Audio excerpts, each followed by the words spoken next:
It was a quiet Saturday morning when I thought I had finally settled into the perfect neighborhood.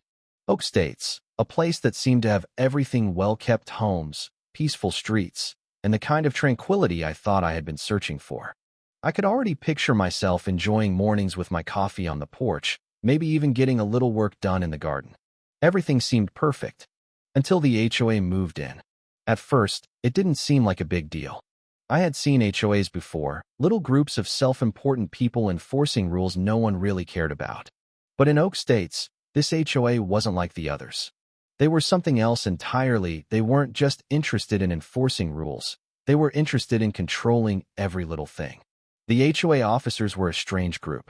Middle-aged men, mostly, wearing navy blue polo shirts and homemade badges that looked like something from a cheap police costume. They had walkie-talkies they didn't know how to use and citation pads they handed out with a sense of satisfaction, as if they were genuinely doing something important.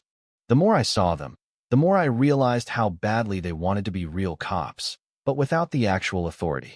They made up their own laws and enforced them like they were the law. And I didn't know it yet, but I had become their next target. It started with my truck. I had just finished moving in, barely unloaded a box from the back when one of them approached. He was a gruff guy with a beer belly, wearing wraparound sunglasses that screamed, "I'm in charge," and a cargo vest that didn't make him look any more official. "Sir, you can't park here overnight," he said, pointing at my truck. HOA regulations prohibit work vehicles from being visible from the street. I didn't even blink. My truck wasn't a work vehicle. It was my personal truck, with no company logos and no modifications. But I didn't argue. I just shrugged it off and walked inside. The next day, though, I found a bright orange citation taped to my windshield. $250 fine for parking my truck in my own driveway. That was the moment I realized I wasn't dealing with some well-meaning but misguided neighbors. I was dealing with people who thought they had more power than they really did. Over the next week, it became clear that this wasn't an isolated incident. They were everywhere, pulling over cars, fining people for the tiniest of infractions: bushes too tall, bird feeders in the wrong place, the wrong color on a front door. They were harassing everyone in the neighborhood, making their little power trip seem like a game. But what they didn't know was that they had picked the wrong guy to mess with. I wasn't just some new homeowner who didn't know my rights. I was the county sheriff. At first, I let it slide. But when they tried to tow my truck the day after their bogus citation, I knew it was time to show them who they were really dealing with. I had been sitting on my porch, sipping my coffee, when I saw two of them pacing near my driveway. One of them, the wiry guy with the clipboard, pointed toward my truck. The other guy, the beer-bellied one, was talking into his walkie-talkie, calling for a tow. That was when I knew they were about to do something incredibly stupid. I walked down my driveway and calmly told them to stop.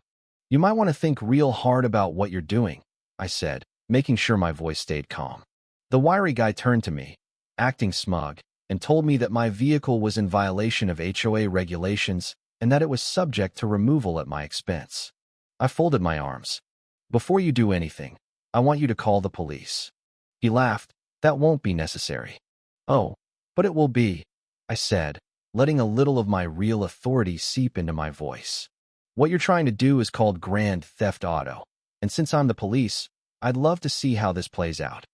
The moment I said that, I saw the color drain from the beer-bellied guy's face. The wiry guy, though, wasn't getting it. He narrowed his eyes and asked, "You are the police?" I reached into my back pocket, pulled out my wallet, and flipped it open to reveal my badge. "Not a claim," I said. "A fact." The change in their demeanor was almost comical. The beer-bellied guy stepped back like I'd pulled a grenade out of my pocket. The wiry guy still didn't understand. "That doesn't change the HOA regulations," he said, crossing his arms. "No," I said, stepping forward.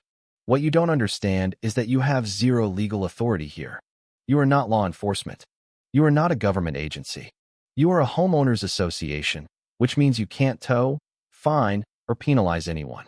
You have no power over me." The tow truck driver, who had been sitting in his cab this whole time, threw up his hands. "Yeah, I'm out," he muttered, shifting his truck into reverse and driving off. The wiry guy was furious. "You can't just ignore HOA bylaws," he spat. I stepped closer, my voice low and steady. "And you can't impersonate law enforcement," I said. which is exactly what you and your buddies are doing.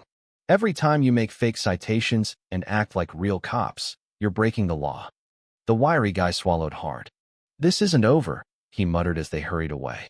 I knew this wasn't over. People like them never back down easily. I had a feeling they were about to make an even bigger mistake. The next day, I found myself at the HOA community meeting. It was supposed to be an ordinary meeting, a gathering of neighbors, but after the tow truck incident, I had to see for myself just how deluded these guys were.